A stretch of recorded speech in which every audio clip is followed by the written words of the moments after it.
नागरिक, आज मेरा सौभाग्य है कि मुझे वार्षिक निरीक्षण के दौरान उगांव थाना क्षेत्र में आने का मौका मिला और आप सभी का प्यार यहाँ पर देखकर, जिस तरह से आपने स्वागत वंदन किया है, उसको देखकर मैं अपना आभार व्यक्त करना चाहती हूँ कि थैंक यू सो मच। अपने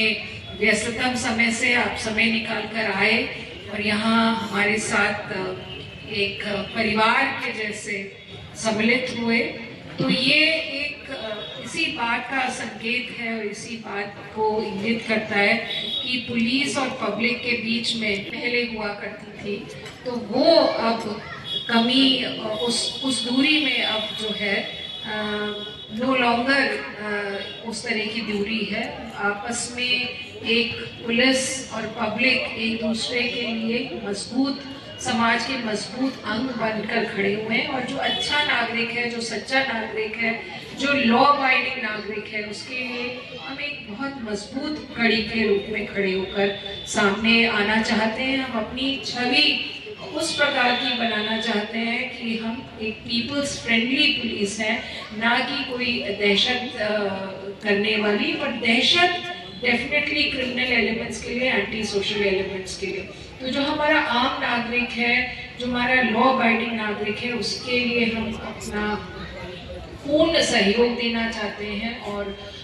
उसको पूरी क्षमता के साथ सुरक्षा प्रदान करना चाहते हैं। और आज इस माहौल में, इस अवसर पे आप लोग की भरी इस सभा में इस भरी प्रेजेंस को देखते हुए मुझे इस बात का बड़ा गर्व है और ये महसूस भी हो रहा है कि यहाँ की पुलिस ने डेफिनेटली आपके दिल जीते हैं, तभी आप लोग यहाँ पर भारी मात्रा में भारी संख्या में अपनी उपस्थिति दर्ज कर रहे हैं। तो इस participation in police activities and police participation in people's activities, ये एक कम्युनिटी पुलिसिंग का, जिसको हम कहते हैं, ये एक बहुत बड़ा अभिन्न अंग होता है। और इसी उद्देश्य से हम प्रेरित होकर पूरे आगरा जोन में, न केवल मैनपुरी में, पूरे आगरा जोन में इस उद्देश्य से प्रेरित होकर हम अपने कर्तव्यों का निर्वहन करते हैं। और ये डेफिनेटली है कि जो बैड एलिमेंट है उसके लिए पुलिस की कड़ाई और पुलिस का की जो एक हार्शनेस है, वो उसमें कोई कमी नहीं होगी। तो मैं पुनः आप सभी के सहयोग, आप सभी की उपस्थिति और आप सभी के एक जो प्रेजेंस है उसके लिए हृदय से आभार व्यक्त करती हूँ। और मैं एक जो मैंने आज निरीक्षण यहाँ पे किया और जो चीज़ मुझे काफ़ी प्रमुख रूप से मेरे मस्तिष्क में एक जो इम्पैक्ट आया इस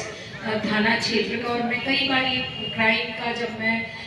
परीक्षण करती हूँ मैनपुरी में, तो मुझे भोगांव का नाम कई बार सुनने में आता है कि या तो क्राइम से रिलेटेड या भूमि विवाद से रिलेटेड। तो ये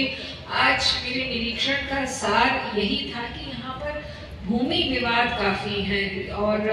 कई सारे ऐसे मामले हैं जिसमें बंटवारे को लेकर, जिसमें भूमि विवाद को लेकर, जिसमें आपस की कोई रंजिश को लेकर, मार पिटाई को लेकर, छोटे छोटे खेत की डिस्प्यूट्स को लेकर, इन सभी चीज़ों को लेकर कई सारे इश्यूज सामने आए हैं। तो ये हमको आपसी सहयोग से इन मामलों में कमी लानी है, क्योंकि जब हम एक दूसरे के राइट्स को रिस्पेक्ट करेंगे, हमारी केवल राइट्स हैं, हमारी ड्यूटीज भी हैं, तो जब हम एक दूसरे के राइट्स को रिस्पेक्ट करेंगे और अपनी ये ड्यूटी मानकर चलेंगे कि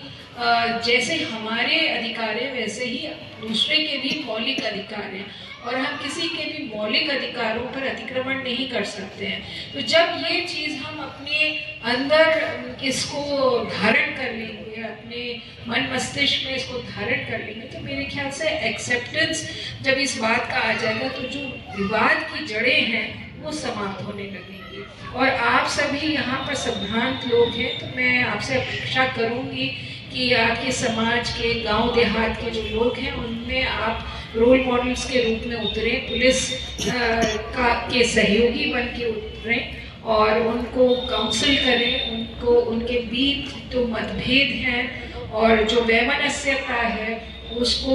दूर करने का प्रयास करें, ताकि इस क्षेत्र में जो थोड़ा सा भूमि विवादों से ग्रसित है उसमें कुछ साकार इम्प्रूवमेंट आए, ऐसी अपेक्षा करती हूँ। बाकी आप सबका निश्चित रूप से यहाँ के थाना के साथ रेपो अच्छा होगा, और यदि कोई आप समझते हैं कि कोई यहाँ पर आपको किसी और चीज़ की आवश्यकता है या कोई सुधार की अपेक्षा रखते हैं तो I am free to listen, आप ज़रूर बताइए। आप यहाँ पर मुझे बता सकते हैं, आगरा आके भी बता सकते हैं, पर अगर कोई किसी प्रकार का आप सुझाव चाहते हैं, इम्प्रूवमेंट चाहते हैं भोगांव में और भोगांव सर्किल में, मैंने देखा यहाँ पे एक परामर्श केंद्र भी, वैवाहिक विघटन के लिए भी एक परिवार परामर्श केंद्र यहाँ पे हर सर्किल में, आगरा जोन के हर सर्किल में ये स्थापित हो गया है। हमारे जोन के जितने भी सर्कल्स हैं, करीब 41 सर्कल्स में परिवार परामर्श केंद्र यूपी में कहीं नहीं है, केवल आगरा जोन को छोड़कर कि सभी सर्कल में परिवार परामर्श केंद्र है। और मैंने यहाँ के काउंसलर्स से भी बात की तो उन्होंने बताया कि करीब भोगांव सर्कल में 35 ऐसे केसेस हैं जिनको वो एड्रेस कर रहे हैं और पूरी मशक्कत के साथ एड्रेस कर रहे हैं। और यदि हम परिवार के विघटन को बचा सकते हैं तो हम डेफिनेटली समाज के विघटन को बचा पाएंगे और राष्ट्र निर्माण में अपना योगदान दे पाएंगे। तो मेरी समझ से जो यहाँ पे मिशन शक्ति केंद्र की स्थापना हुई है, जो परिवार परामर्श केंद्र हुआ, ये अपने में एक मील का पत्थर साबित होंगे आने वाले दिनों में। साइबर क्राइम पर भी हमने काफ़ी इम्प्रूवमेंट लाया है साइबर थाने में, और प्रत्येक थाने में साइबर सेल का गठन हुआ है और 1930 जो हेल्पलाइन नंबर है और NCCRP पोर्टल पे जो आप साइबर संबंधी शिकायत दर्ज कर सकते हो और उनका त्वरित निस्तारण